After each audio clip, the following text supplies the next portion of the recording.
Well, folks, welcome to one more edition of Politics and Radamik Berto Willis, your host. Thank you so kindly for being a part of the show. We are going to have a great show for you today. You see the background?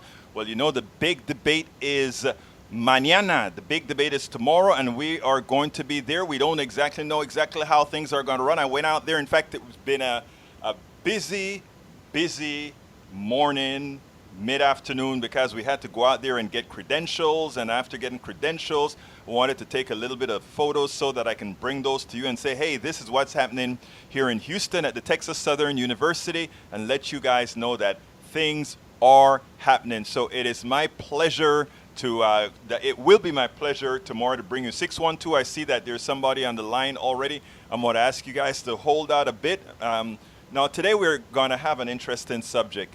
First of all, I want to tell you that I was so happy that it's a Wednesday, and not only a Wednesday, but a substantive Wednesday with a substantive topic, and that I didn't have to dissolve the topic all on my own because, you know, with us we have Tamara Sheely, so she's going to help out with the program because, you know what, I sure needed it today.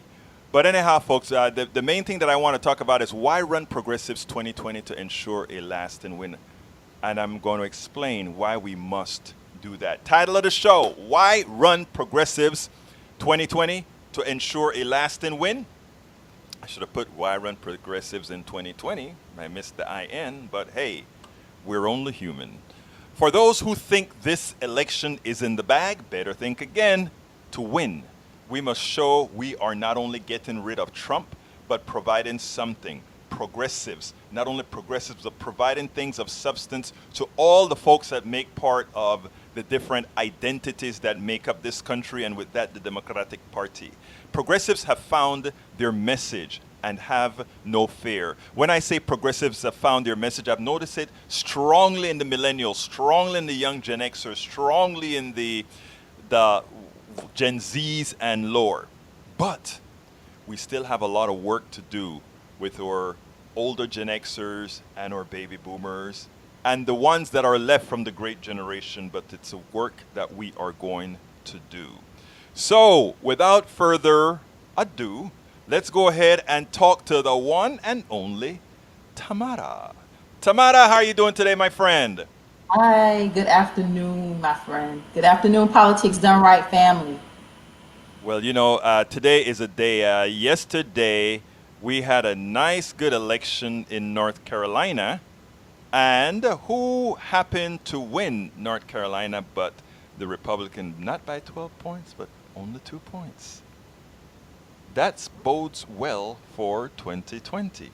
Now we have your senators raising havoc because now we actually have Wonder Boy that decided to get into the race.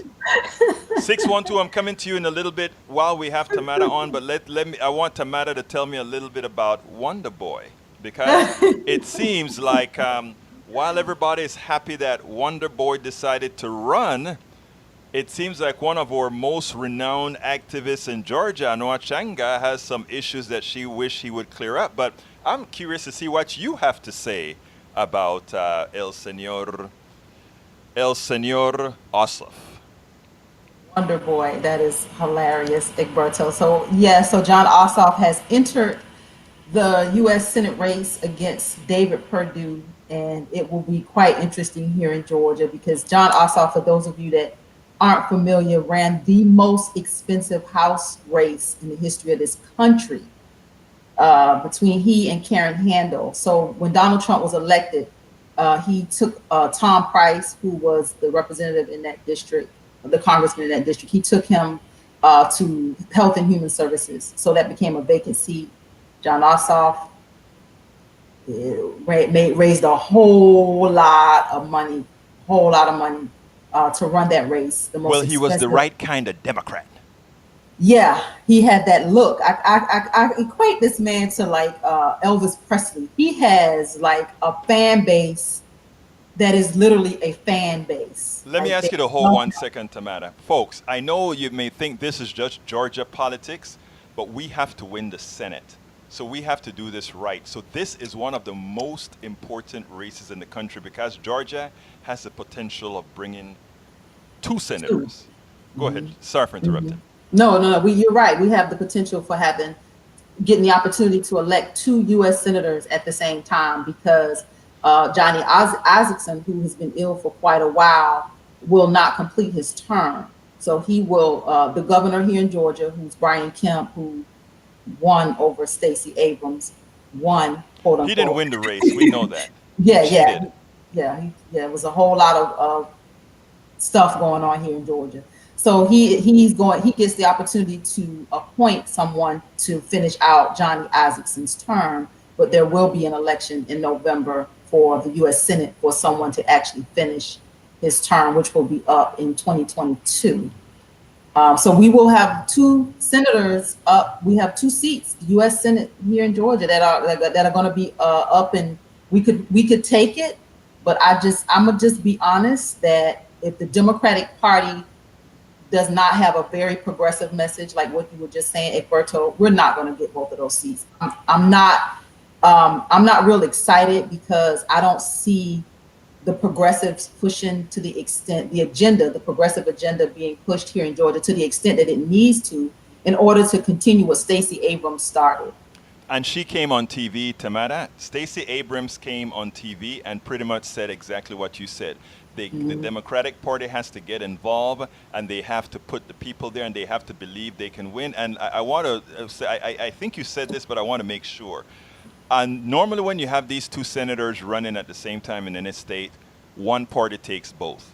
So it's not going to be either or either, like one person win one and the other, and one party win one and the other. There's a likelihood that both of them will be Republican or both of them would be Democratic because it will follow the same gravity of the election at that time. Would you agree with that as well, or you've seen it differently? Yeah, actually, I saw this statistically that when this has happened, this doesn't happen all the times it has happened in history. I saw that both seats were taken by the same party. So yes, statistically, you're right, Egberto. It'll be either two Democrats or two Republicans. Right, because they're both. The other thing that people have to remember is, unlike the House seats, they are both running at large. Now, Tamara, I want you to indulge me a while before we continue because somebody called right at the beginning of the show. Yeah. And this show belongs to the We people. love callers. Yeah, so let's go ahead and see the caller and who that is. 612, you're on the air. Good evening, or good afternoon, sir. How are you doing? I am doing fine. Talk to me, sir. Yeah, I was going to ask, I think what we see going on is I think the progressives are overestimating how good they're actually going to do because if you look at a lot of the polls on a lot of their key issues as far as general election regard, it looks like they're going to struggle really badly. And a lot of the polls that they're advocating for, while they may work in the Democratic primary, they're not going to work on the national stage, Let me ask especially Tamara, amongst do you agree with that, independents and people who are in the middle. Do you agree? I do believe that the progressives are struggling. I actually, when I interviewed Ted Terry, who's actually one of the U.S. Senate candidates, I asked him about being really forthcoming with this progressive agenda. Like we got to push hard. We got to kind of be like the squad up in Congress, like AOC, and we gotta have that same kind of fire in order to get the progressives to really come out and to really change this electorate. But I'm not feeling it either. I agree with the caller. Okay, caller, what's your name again? Oh, my name is David. Yeah, David. Now tell me what you think. Tell me what you think about what Tamara just had to say. Yeah, that's the thing. I don't know if there's an issue going on with the sound, but like I can hear you clearly, but I don't hear Tamara at all. Oh, okay. Well, maybe And it's the same on the internet page and on the line. Yeah, maybe we have a signaling issue. Well, Tamara seems to agree with you. Now, tell me exactly why it is that you believe at this point in time that it's not going to happen. Yeah, because I looked at the polls. I mean, MSNBC actually did a pretty interesting breakdown on this where they showed amongst Democrat voters a whole host of issues that the progressives advocate for, everything from Medicare for all, what issues regarding legal immigration, how to certain spending and taxing on certain issues. And they showed amongst the Democrats, they actually polled well. They were something around 60% approval on most issues. Mm-hmm. But then when they flipped it towards the general election and they polled Republicans, independents, more moderate Democrats, the kind of people that would vote in a general election, those same numbers were down in the 20s Yeah, on every single issue, including Medicare for all. let me tell you what I think now. I want to address that directly because one of the things that progressives don't do, and it's mostly because we have the establishment of the party generally stopping the flow of information. I can tell you that when we go ahead and display our policies to the entire country, when we poll our policies against the entire country, then they poll north of 60%, some of them as high as 80 something percent. I'm talking Medicare for all and all these other features. What happens is that, I think you're a conservative, and conservatives is where the business sector is at, and also where the establishment of the Democratic Party is as well. And what happens is they just try to keep that left flank at bay. In other words, we give you just enough to get you to vote for our side, but we are not going to allow you to get onto that progressive train. Tamara? Well, I've been following the progressives online. Like, so he's following the polls. I've been actually following it online, and I can just tell you that I'm a little nervous. I'm a little nervous that we're not making enough noise. I don't feel like we're pushing as hard as we need to right now. So, you mentioned earlier when we were talking offline that there may be some protest outside of this thing. So I want to see these progressives rise up. I'm waiting for some fire and some energy because I'm not feeling it right now, Egberto. Yeah, did you hear at all this time? I kind of did a little rig before to get it to work. Not quite. Okay, I that's didn't fine. catch much of it actually. Well, that's fine. I tell you what, let me finish with the portion of the program that we're doing with Tamara, and then why don't I'll put you back on air. So I'll put you on hold right now, and then I'll Okay. come back to you. Okay? All right, sounds good. Thank you. Yep. Okay, Tamara, now tell me about, I understand what you're talking about, the feelings. Let me tell you how I feel, my personal feeling based on the people that I'm interacting with. I feel people are ready to win. People are ready to vote if they have a reason to. In other words, if they really believe that something is going to change. Let me give an example. Right now, in as much as I have some issues with the ADOS portion of your movement, there are some valid arguments in that movement puts out that the Democratic Party needs to address. And ironically, the person that addressed it was the woman that you took a picture with at the convention. What's her name? Marianne Williamson. Marianne Williams. So I mean, Marianne Williamson. So there are a lot of issues that you want to put on the table in a manner that it brings a new voter base in, and at the same time not alienate other people that want to vote for you. And you don't not alienate people by trying to appease them. What you do is you educate them, and that is what we don't do very well. There's so many issues to be educated on, Egberto, and I think you kind of have to find your place in your space in politics and find something that you're passionate about. Politics is a big game and it's a long game, and a lot of people get very exhausted because this is a lot of hard work. This is a lot of heavy lifting. So you can just only do your part. And I found a voice with the ADOS movement. For those of you that don't know, it's the American Descendants of Slavery, where we're talking about reparations, where we're talking about ending mass incarceration, where we're talking about closing this racial wealth gap because Black people, those that are ADOS, American Descendants of Slavery, will have a zero net wealth by 2053. So there's a sense of urgency with this movement that's asking people to really pay attention to the voices of Black America and what is affecting us right here and right now. So there's a lot of the people that won't go to the polls, and if we don't give them a reason, like you just said, we got to give them a reason. We got to give them something, and they call that #tangibles 2020. Give them something, not just talking points. Have a real policy agenda that says this is what we're going to change and this is how we're going to do it. So the progressives and I consider all these people under this progressive umbrella, and it's a big conversation. It's a lot that we need to do, and it's a lot of heavy lifting, Roberto. Well, I agree with you that that is something that folks should be talking about. Now, as far as let's stick with Georgia for a bit here, with Asaf running.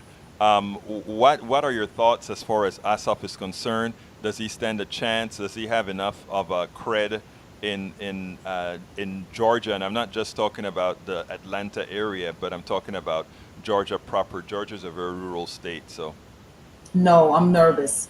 I'm nervous. He did very well in the sixth congressional district. It was a battleground for him, and he fought hard, and he did not win, but he did well there because I think because of the demographics. And you call him Wonder Boy, and he has a look, and he presents well. He's an attractive man, so he looks good. It's like the Elvis Presley. It's like he literally has a fan club. Like hmm literally, he has fans, but I don't believe that's enough. Like, and you mentioned a Noah who posted, and I tagged you in this morning. She's an activist here in Georgia. Who we're wanting more out of him, and he left a lot of votes on the table because he really did not have a message or an agenda specific to Black and brown people. His agenda was overarching. It's that same democratic rhetoric, where we're this big tent bringing all of us in. But sometimes, Egberto, you got to take off that jacket. Like you always say to me, take that jacket off. You got to go put some jeans on. You got to go into some places and some spaces and have conversations with people that don't look like you, talk like you, think like you. You got to figure out how to bring them in so that you can get those votes. And honestly, I'm nervous about him because this looks like 2016 in Georgia. And in right. 2016 in Georgia, we had Jason Carter, which was Jimmy Carter's grandson, for those Which of you was an that don't know. attractive person to win, yeah. Yeah, you would think that he could pull it off, and we had Michelle Nunn, whose father was just as Sam political. Nunn, yeah. Yeah. So we had these two big names on the ticket, and I was a candidate during that time, and I was sorely disappointed because it was like these two people were our great white hopes.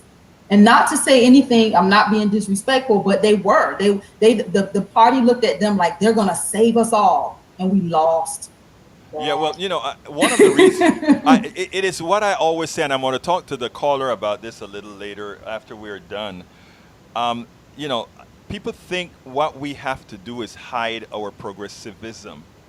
I think what we have to do is put it out there because our progressivism is for everybody, and it helps everybody when we explain it correctly. I had yesterday on my program at KPFT. I had a caller who is a Berniac like I am, and he called and he was pissed at Bernie because Buttigieg took Bernie's line, and Bernie looked like somebody who wanted to simply wipe out private insurance. This a Berniac that's talking to me. Wipe out private insurance by force and all. He actually sounded to this guy. He said, "What's wrong with Bernie? He's letting other people get behind him." And the reality is, that is one of the reasons I said specifically that I actually believe Elizabeth Warren may be the one that's going to carry Bernie's mantra, because Elizabeth Warren knows how to talk to the people and say, she would say, I'm a capitalist, and then she put all the modifications to capitalism, and by the time she's done, she's exactly the same place that Bernie's at. But what she's done is she's taught folks exactly why these policies are good, why these policies help the wealthy, the middle class, and the poor. And I'm with you there, Egberto. I totally agree. Like I'm right now I'm riding with Marianne Williamson because she has a message that's specific to reparations and repairing the damage here in America. But I am Elizabeth Warren is my next in line. So I like her. I like the way I like everything you just said about her, and it is absolutely true.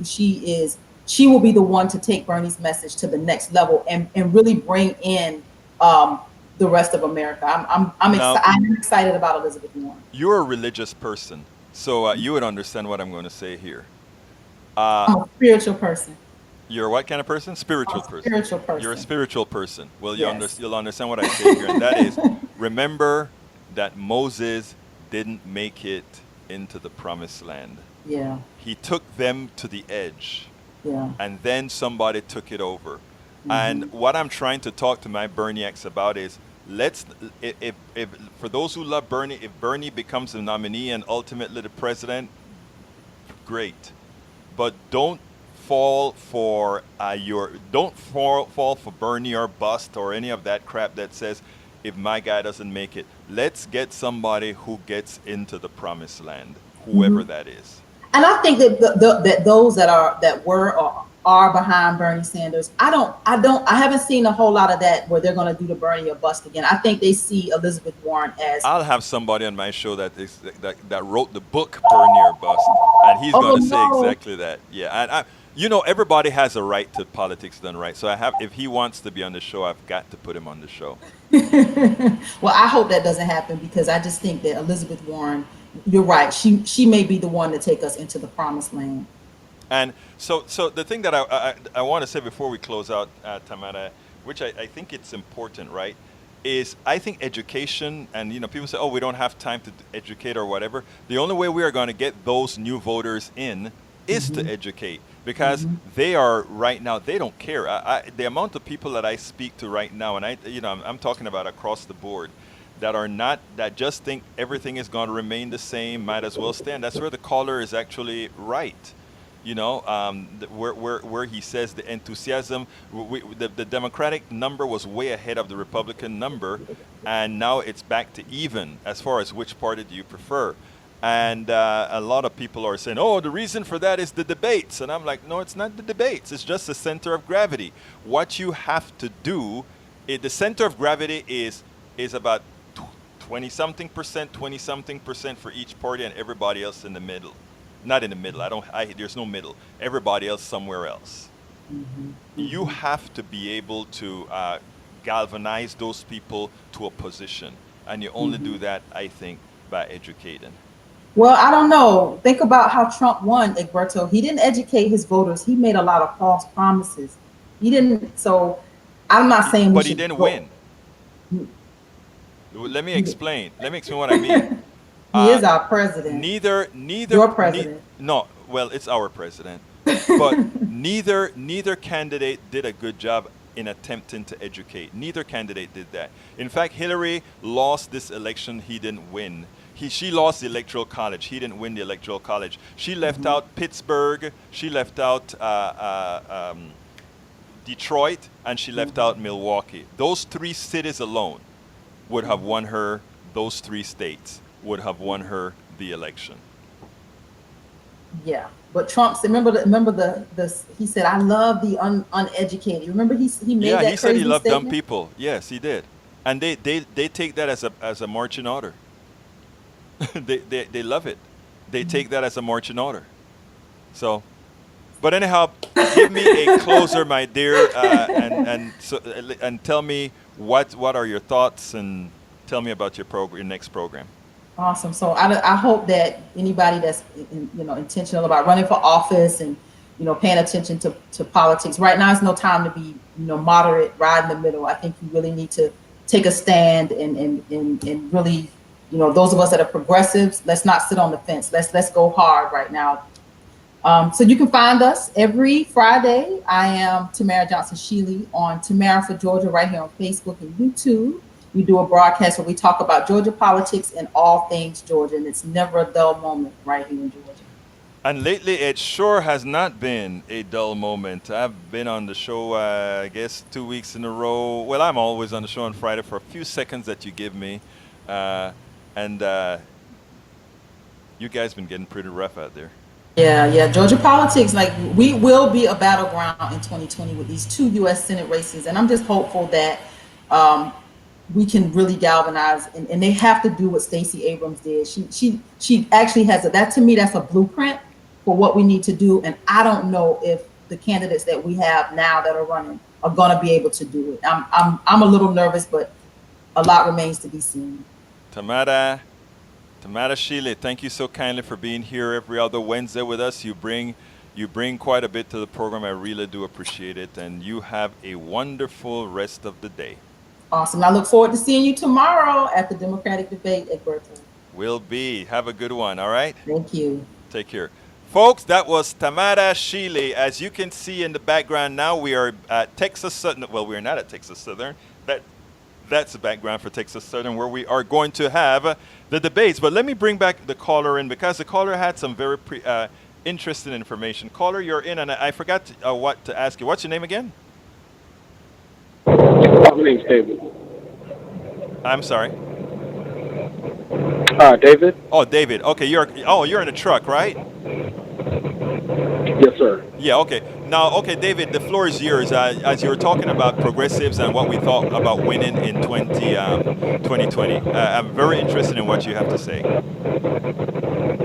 Yeah, if I could just point out about certain things about the Georgia situation. I think if Tamara had been still on the line, she probably could have elaborated on this more. But the reason why Abrams did well in Georgia and why she got close to being able to win is Abrams did a very good job of making sure to emphasize, while she may have been more liberal or progressive in some of her policies, from a cultural, traditional values framework, she showed to be more conservative, which is why she showed ads of her having family dinners, praying with her family, making sure to emphasize that she still was a Christian and all that, because in the South that matters. Mm-hmm. And the problem for Ossoff is that he's not going to have that perception. Whether the perception is right or wrong, the perception of him is going to be more of an outsider liberal, more of a California, New York type of a liberal who doesn't personally hold to more conservative values or traditional values, which a lot of Southern Democrats, especially black Democrats, hold to.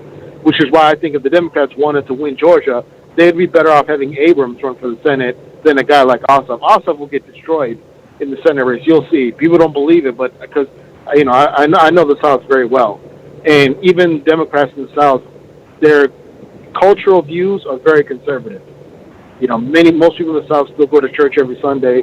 They haven't rejected traditional values the way people in California and New York and Chicago have. It's just not the same. Liberals down there are very different than liberals in the North and the West. So, but that ties into the point on the national stage. You guys talk about just policies. You forget about the cultural aspect, the values aspect.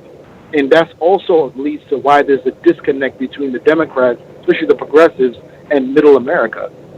And I've always said to my progressive friends, even back when I was a progressive and I was actually in the DNC, I always said the way to win is to be very progressive or liberal on your economic views, but on cultural issues, social issues, be very conservative, and you would dominate. I want to ask you something. Progressives, they can't do that. It sounds to me. It sounds to me that the progressive policies then that I support, maybe you support as well. Well, not personally, I don't support, but I'm saying they could win. No, but if they were. I want to talk about you, and let me tell you why I want to talk about you. Okay. Because you make a special case. I use you as a special case. What particular policy that you I think you listen to us often enough to know the policies and where we stand on much. What particular economic policy of, let's say, that politics done right and progressives support, you don't? Well, I could go through a couple, like Medicare for all. I don't agree with without a private option. I don't agree with. No. Let me stop you. I want to stop you there. Immigration. Hold on a second, because let's take that one. Let's take that Medicare for all. What is it about Medicare for all that you don't like? I don't like the idea of not having a private option. Now, if you want to have it mixed where there's still private health care, people can still get insurance through their employer or get private health care, then I'm cool with that. Okay, like, I'm all for the idea of anyone below the poverty limit should get access to full government health care. But, the idea of having the government take over the whole thing, no, I think that would be a disaster, and it would prove out over time. Okay, you know that, first of all, we're not talking about, when you say government takeover, exactly what do you mean?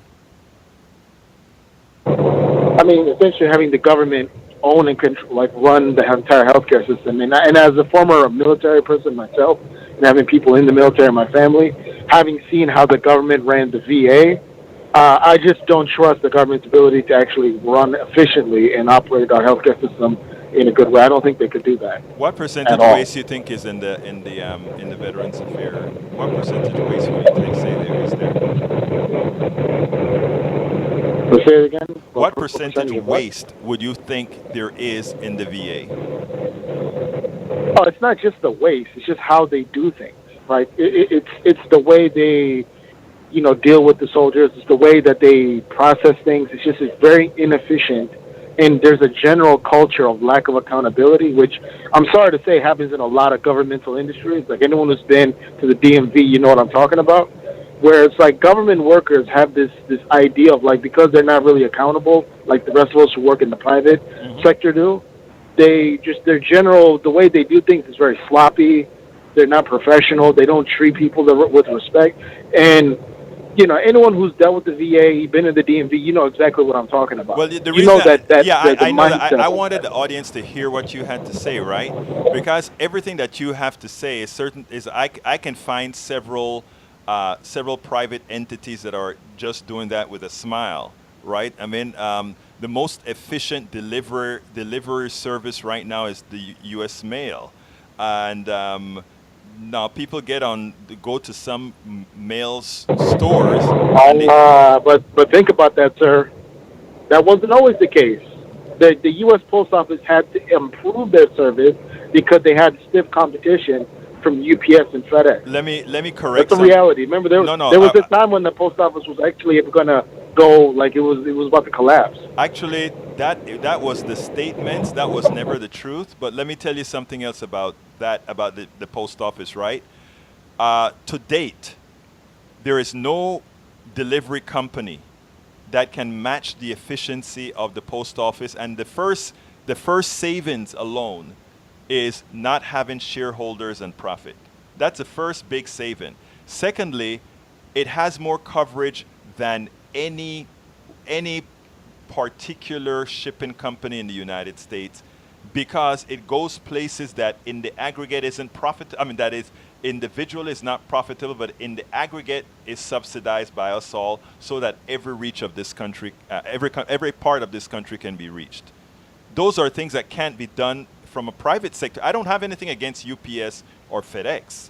What I'm trying to say is, and I think I could get you to agree that we need to distribute where we want the private sector running and where we want the public sector running. I am all for that. I am not somebody that wants to have the government control my pizza shop, my bakery, and all that. I don't want that.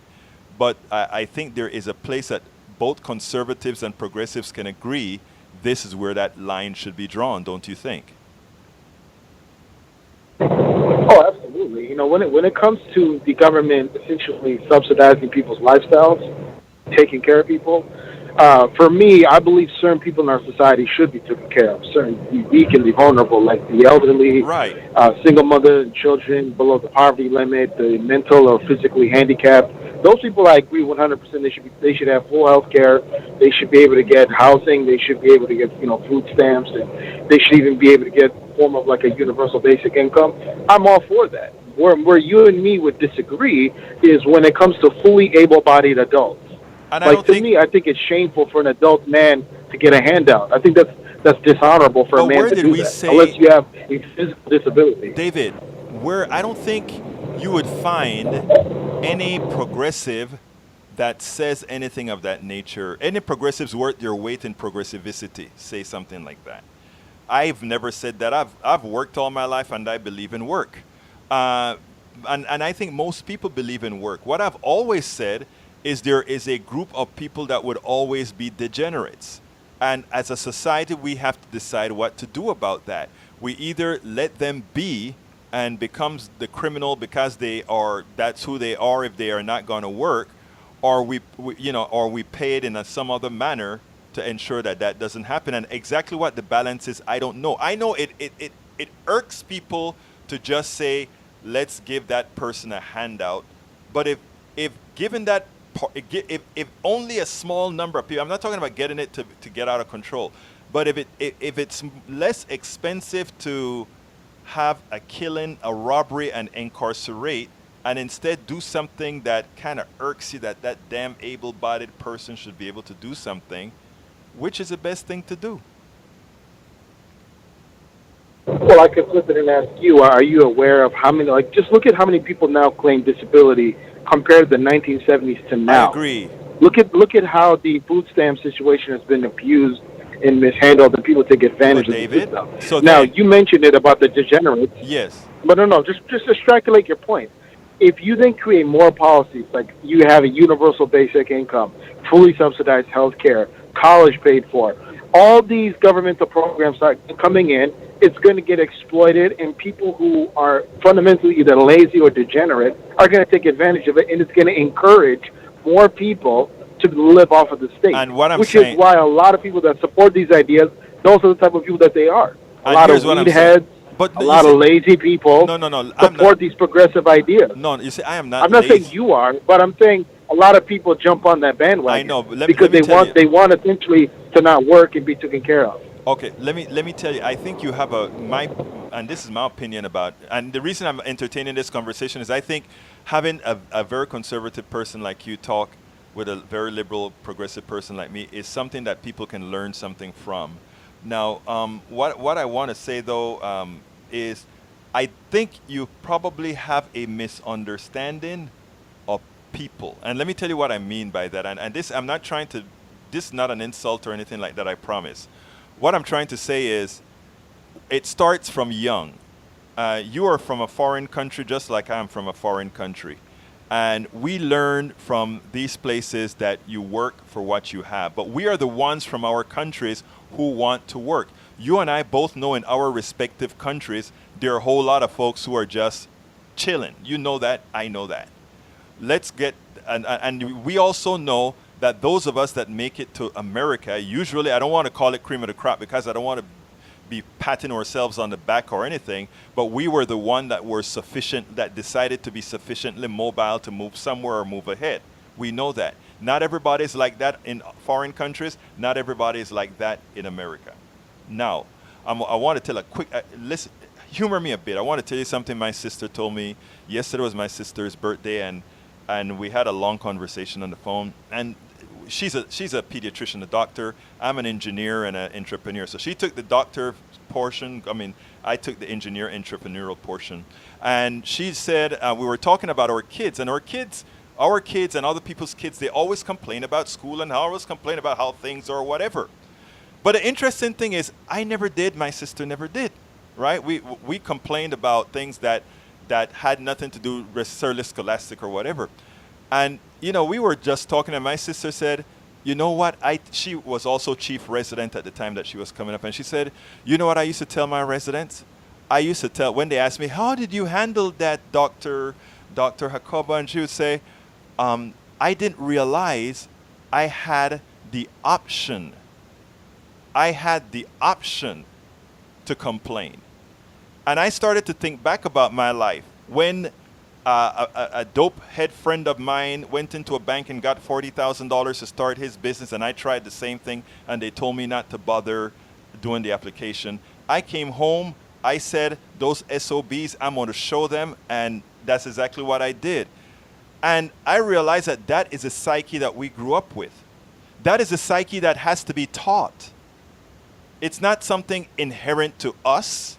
It is something that used to be taught as well. We've given up on civics because we want to cut budgets. We've given up on a whole lot of things. And then when the results of giving up on those things occur in society, where society becomes more dependent, where society becomes less wanting to do things, we start to say, oh, look how bad things are. Do you see my point? Yeah, but I think you and I have very different backgrounds as far as, you know, I like, for example, like my mother was an orphan who was a homeless teenage mother. She had me when she was 15. And we grew up in a really abusive situation. Mm-hmm. And when I came to America, we grew up in a very poor neighborhood that had a lot of crime. You know, my brother got involved in gangs and drug dealing. I got involved in that lifestyle. I was a convicted felon, you know, before I was 21. And I was in and out of jail. I was eventually living on the streets. So, you know, I was very progressive in my views. I was a very liberal person. You know, I only voted Democrat, all that, you know. So I didn't come from a conservative background or from a more stable family home or any of that. I didn't come from any of that. I came from the very opposite. And it was once I, you know, went to school, once I got out of college and then, you know, got on my own and started to turn my life around, that's when I became conservative. When I saw how the world actually works, when I took personal responsibility for myself and stopped blaming other people for my problems, which is what I did when I was a liberal. I always blamed racism. I used to blame white people. I used to blame systematic racism and capitalism in America for my problems. But when I got older and I, took responsibility for my life, I realized most of my problems in life were because of my own choices or the choices of my family, and it wasn't someone else, and it was on me. And when I Um, took responsibility and I saw my life start to change, that's when I became more conservative. can I And interrupt you a so what second? you're ignoring is that there's a lot of other. Yeah, go ahead. Let me first tell you something, man. Having you on the show with that story, I think is great.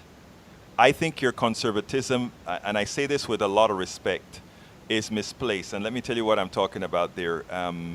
I think you do yourself a disservice by saying that the character was in you.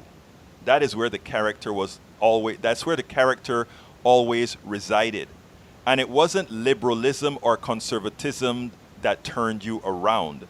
You justifiably should not be blaming white people for your problems. I don't. You justifiably should not be blamed for those particular issues where those things don't come into the fold. They shouldn't be. But there are areas where it should be. And let me give an example. Before I decided to go all the way into politics and do what I'm doing right now, which is not economically feasible, I did very well doing software and designs and all that kind of stuff, and was very successful at what I did. I could have said, I'll just be a conservative, hold on to everything, and be that way. But I understood one thing. I couldn't look at myself as the epitome of what a person is supposed to be. And I look at you and I tell you the same thing. You turned around not because of conservatism or progressivism. That's not going to turn around anybody. These are just ideologies. And these are ideologies that can give somebody a step or not. I'm going to tell you that your success came from what progressives provided to you. And that's what happens a whole lot of times. The progressive tenets move people forward, and then they become conservatives because they're led to believe that that is where things really are, because now you're not blaming white people. Now you're not blaming white people. Has nothing to do with liberalism or conservatism, or not blaming white people or that kind of stuff has nothing to do with the ideologies.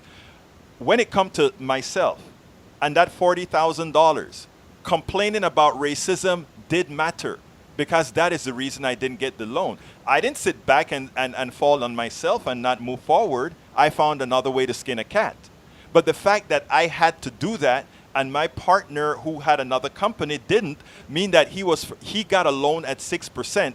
I use credit cards at 18%. There is a built-in bias that always puts me behind, always put you behind. Liberalism is being able to understand those things, not as a crutch, but as, in my case, doing something about it. You know, my cohorts are white, black, blue, everything. But the idea is we want to make sure that your story can be the story of many other people. Go ahead, David. Yeah, but I would say what changed my life when I had a shift in my world. I'm sorry, say that again. I'm sorry, I missed that. Yeah, I said what changed my life was the shift in my worldview. Prior to the age of 22, everything changed when I was 22. Mm-hmm. Prior to that moment, I was an atheist. Right. And I used to, and as a progressive, I believed in everything from a collective standpoint, like collective guilt, collective, it's all about the collective, right? The group over the individual. When I became a Christian, I realized, because I don't know if you're familiar with Christian beliefs. I was a Christian, sir. I even preached, brother. I even preached. So you know where I'm from. I'm now a humanist, though. But go ahead. Oh, okay. That's kind of crazy how we're like the opposites of each other. Like I was an atheist liberal, and then I became a Christian conservative. You, I guess, were a Christian conservative, and now you're a humanist progressive. It's kind of interesting how. But you know what is so interesting, David? I don't see us as different. I really don't. I'm listening to your story, right? And when I hear your story, I'm like, let me tell you what I see as a difference in my story and your story. You are now a devout Christian, is that correct? Yes, sir. And you're an evangelical Christian, right? Yep. And that's the difference between us, okay? And please do not consider this an insult, because my sister is an evangelical Christian my older sister, not my younger sister, my older sister is an evangelical Christian who voted for Trump and is wired in a certain kind of a way through the church, etc., that I am trying to get into your head and her head to see how you connect the dots. Because, like I tell you, in listening to you, there's not a hell of a lot of difference between us at all in our economic policies as we see it. What's different is what's been promoted, in my opinion, to you as what folks like me want to do. And I think if I can crack that egg, if I am able to, and that is what I'm working on with programs like Politics Done Right, because you're not my enemy. I love my sister to death. I love my sister to death. I love my Trump voting sister to death. Okay? So what I'm saying is, I am trying to figure out exactly what's going to be that switch that people understand that, hey, progressives are not trying to do anything crazy. What we're trying to do is give everybody equal access to success, not equal outcomes. Equal access to success. Go ahead, David. Yeah, I mean, for myself, like, you don't have to necessarily convince me because I was a progressive and I understand thoroughly what progressives believe. And I actually understand the history behind this more than you would know. And while you yourself personally may not be for trying to enforce equality of outcomes or try to push certain Marxist ideas or certain social values that are kind of contradictory to anything a Christian could believe, there are many progressives that do feel that way. There are many secular progressives that are very hostile towards Christians and are hostile towards any kind of traditional cultural values of any kind, that are actively trying to promote Marxist type systems and want to undermine America's, economic system, our constitution, our form of government, and are completely against it. So I'm not saying you're that way, but there are many that are that way. No, but I want to interrupt you there because... And I used to be that way myself personally. No, let me just say one thing. Because I used to hate Christians with a passion when I was a progressive. I want to say one thing because you kind of hit a point with me, okay? Do I want to undermine the American economic system? The answer to that is not a definite no or a definite yes. I want to transform the American system. And you should, as well as a Christian, you should want to transform it as well. But let's not go there yet. I also want to, I am not a person who reveres the Constitution, because I know the genesis of the Constitution and I know deep inside how the Constitution was designed and what it was designed for. So I understand those concepts in depth. We have learned glory, glory, hallelujah to the Constitution and glory, glory, hallelujah to the capitalism as we practice it in the United States. I am trying to break that glory, glory, hallelujah and remind people that an economic system is not a religion. Right now, I would consider our economic system the way, and I say this with respect, the way evangelicals preach about capitalism, I call it idolatry. Because many times what they see or what they talk about is what the businessmen promote, and they take it as being law. What I want to see is I want to see people say capitalism or our economy is human-made.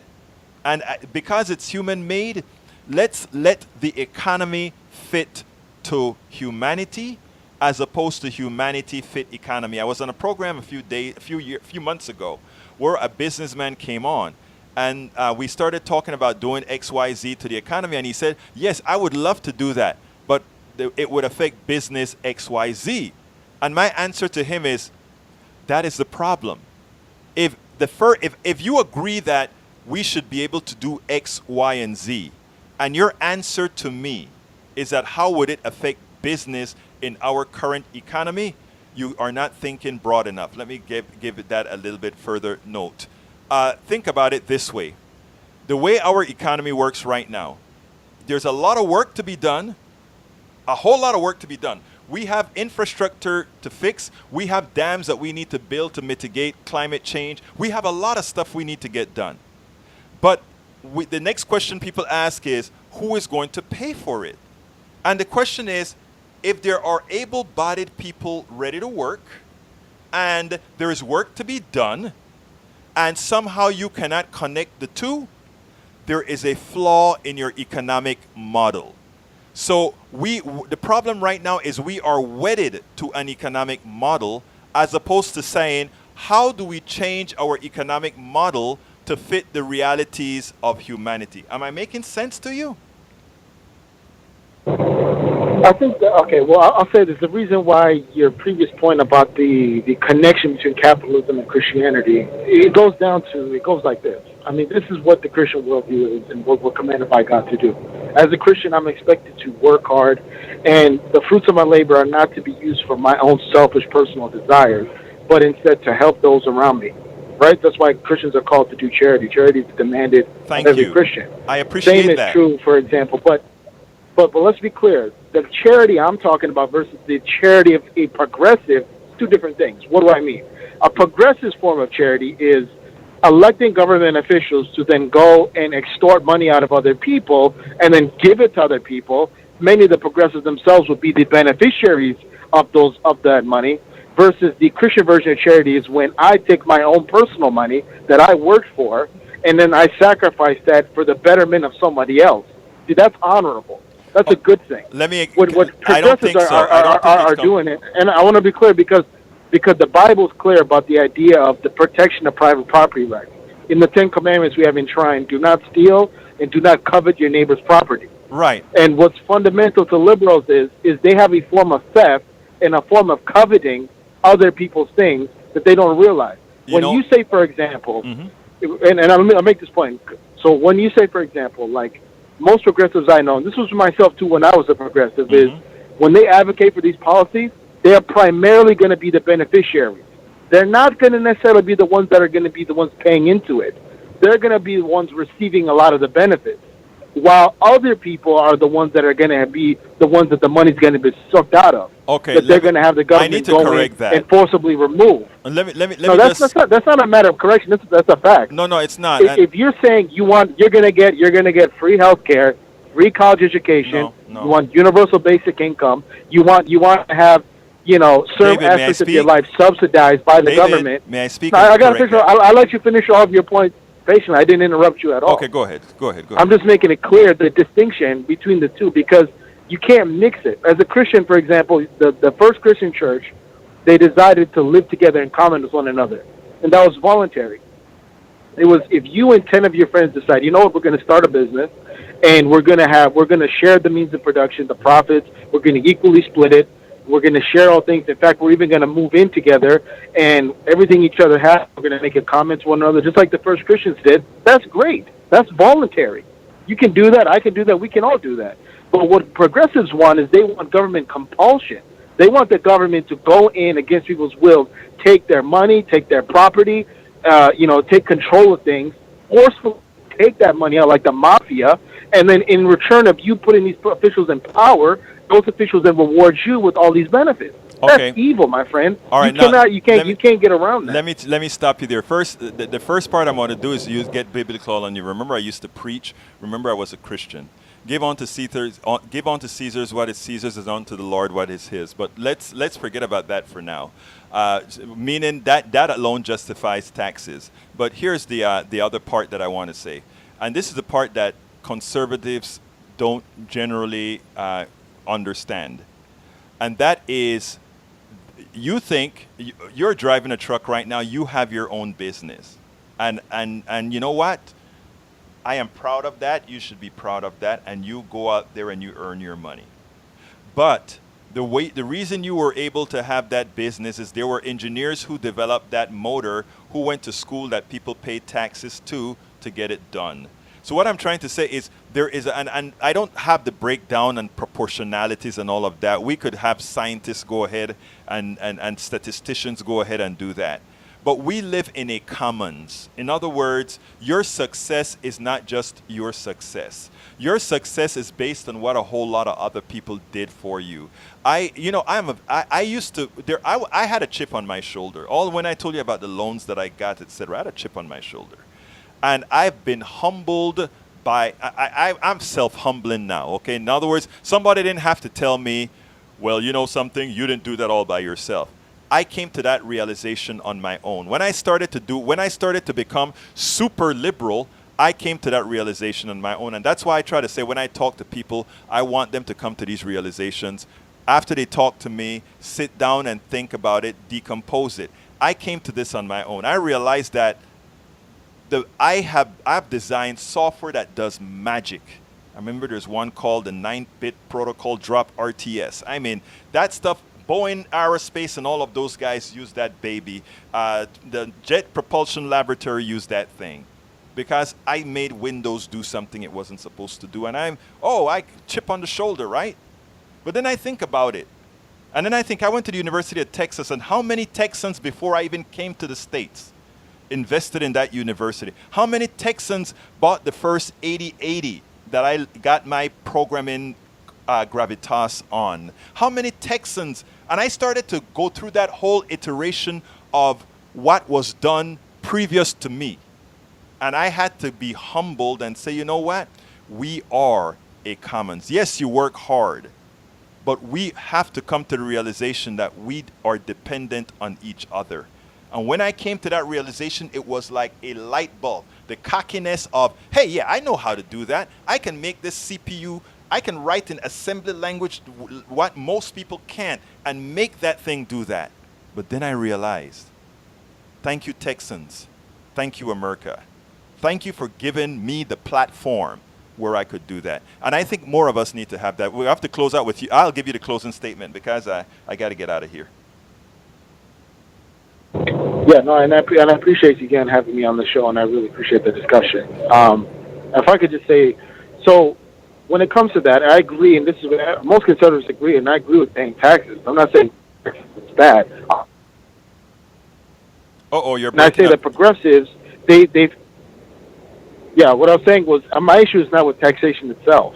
That's why I pay taxes. We all pay taxes. And I agree that there's certain basic things as the government needs to provide, like infrastructure, military and defense. We need to have certain social safety nets, like I said, to take care of the weak and vulnerable in our society. The difference between progressives is progressives want a higher level of taxation. And like I said, progressives are very generous with other people's money. Whereas as a Christian, I believe the idea is to be generous with one's own money. You're supposed to give charity from your own pocket, not from other people's pocket. It's very easy to say you should pay more. It's very difficult to say I'm going to give more. That's what's honorable. Okay, and what David, the difference we have I'm going to going have on to here cut is you here that because I'm out of time, but I want to thank you. Okay. I mean, this wasn't the subject for today, but I think this Right. discussion goes. But I just wanted to say that I pay taxes. So when it comes to the shared thing, I do my part like we all do. We all pay taxes. So then you can't turn around and hold that over my head and say, oh, because you use roles that are paid for by tax dollars, that means that I'm somehow uniquely benefiting than other people. Please when I don't. myself am contributing to the pot I am as not well. disagreeing with that at all, David. All I'm trying to say, it's a circle. Okay. At all. I'm not trying to disagree with that. All I'm trying to say is we don't know exactly where the number is, and I think we need to keep an open mind on that. Look, thank you, David, for taking up the rest of the Thank you, time. sir. I Have a good day. I had another subject, but this I think was entertaining to our audience because I think they understand that conservatives and liberals can have a conversation. And I hope I'm going to sometime change your mind on a few issues and that you will realize that liberals aren't the people with horns. I know you said you were a liberal, but I think you're talking to different kinds of liberals. Thank you, my brother. You have a good one, okay? Thank you, sir. You take- too, sir. Thank you. Bye-bye. Folks, that I want, I hope you guys don't mind what I just did there, but I thought that would have been a very good discussion to have because a lot of times we don't do this, right? We don't sit down and actually learn how to get into the psyche or figure out the psyche of the opposition, not the opposition, but the person that completely differs with us. And I thought that David came across very measured in such a manner. I mean, and believe me, I can see David is an ultra conservative now. I can see that he sounds and he gives the same wordiology my sister, my older conservative sister, does. So I think that was something that was good to bring you. My name is Egberto Willis. Thank you so kindly for staying on and listening. I'm sorry I didn't get to the answer to the questions. My system is not working too well because some of it has been going to as you see behind there, the debate. Thank you so kindly for spending this time with me. Please do remember that we do need your support. So if you can, patreon.com/politicsdoneright. Again, that is patreon.com/politicsdoneright. Please give us your support. We are here to do good work, and we want to entertain folks, not only with serious things, we have a few other things that we have online. But anyhow, again, my name is Egberto Willies. This is Politics Done Right, and you know how I'm going to end this baby. I am what? Out!